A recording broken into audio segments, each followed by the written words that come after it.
Machiavelli was a 16th-century Florentine political thinker with powerful advice for nice people who don't get very far. His thought pivots around a central, uncomfortable observation, that the wicked tend to win, and they do so because they have a huge advantage over the good. They are willing to act with the darkest ingenuity and cunning to further their cause. They are not held back by those rigid opponents of change, principles. They will be prepared to outright lie, twist facts, threaten, and get violent. They will also, when the situation demands it, know how to seductively deceive, use charm and honeyed words, bedazzle and distract. And in this way they conquer the world. It's routinely assumed that a large part of what it means to be a good person is that one acts well. One doesn't only have good ends, one is committed to good means. So, if one wants a more serious world, one needs to win people over through serious argument, not clickbait. If one wants a fairer world, one has to judiciously and gently try to persuade the agents of injustice to surrender willingly, not through intimidation. And if one wants people to be kind, one must show kindness to one's enemies, not ruthlessness. It sounds splendid. But Machiavelli couldn't overlook an incontrovertible problem: it doesn't work. As he looked back over the history of Florence and the Italian states more generally, he observed that nice princes, statesmen, and merchants always come unstuck. That's why he wrote the book for which we know him today, The Prince, a short, dazzling manual of advice for well-disposed princes on how not to finish last. And the answer, in short, is to be as nice as one wished, but never to be overly devoted to acting nicely, and indeed to know how to borrow, when need be, every single trick employed by the most cynical, dastardly, unscrupulous, and nastiest people who have ever lived. Machiavelli knew where our counterproductive obsession with acting nicely originated. The West was brought up on the Christian story of Jesus of Nazareth, the very nice man from Galilee who always treated people well and wounded up as the King of Kings and the ruler of eternity. But Machiavelli pointed out one inconvenient detail to this sentimental tale of the triumph of goodness through meekness. From the practical perspective, Jesus' life was an outright disaster.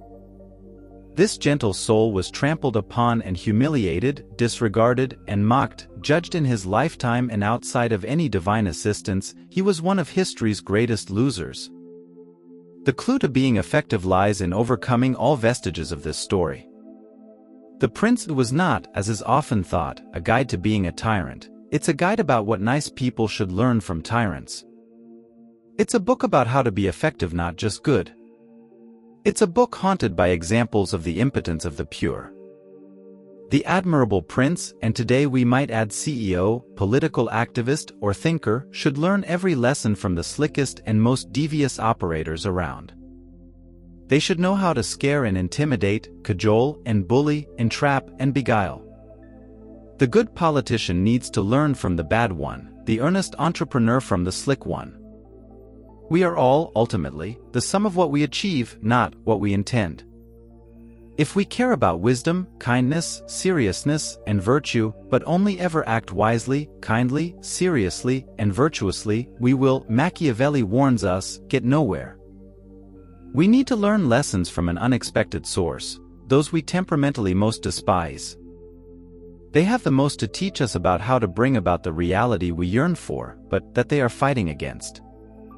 We need weapons of similar grade steel to theirs. Ultimately, we should care more about being effective than about being nobly intentioned. It's now enough to dream well. The true measure is what we achieve. The purpose is to change the world for the better, not reside in the quiet comforts of good intentions and a warm heart. All this Machiavelli knew. He disturbs us for good reason because he probes us where we are at our most self-serving. We tell ourselves we didn't get there because we're a little too pure, good, and kind. Machiavelli bracingly informs us we are stuck because we have been too short-sighted to learn from those who really know, our enemies. So, what lessons can we glean from Machiavelli's teachings? Firstly, it's essential to recognize that effectiveness often requires a degree of strategic pragmatism. While maintaining integrity and kindness is admirable, they must be supplemented by a nuanced understanding of the competitive dynamics at play. Secondly, Machiavelli encourages us to adopt a mindset of continuous learning even from those whose methods we may find disagreeable. By studying the tactics of our adversaries, we can better anticipate their maneuvers and devise counter-strategies to achieve our goals. In essence, Machiavelli challenges us to transcend the dichotomy between virtue and effectiveness, advocating instead for a holistic approach that integrates both moral principles and strategic acumen. By embracing this perspective, we can navigate the complexities of the modern world with greater insight and resilience. Thanks for watching.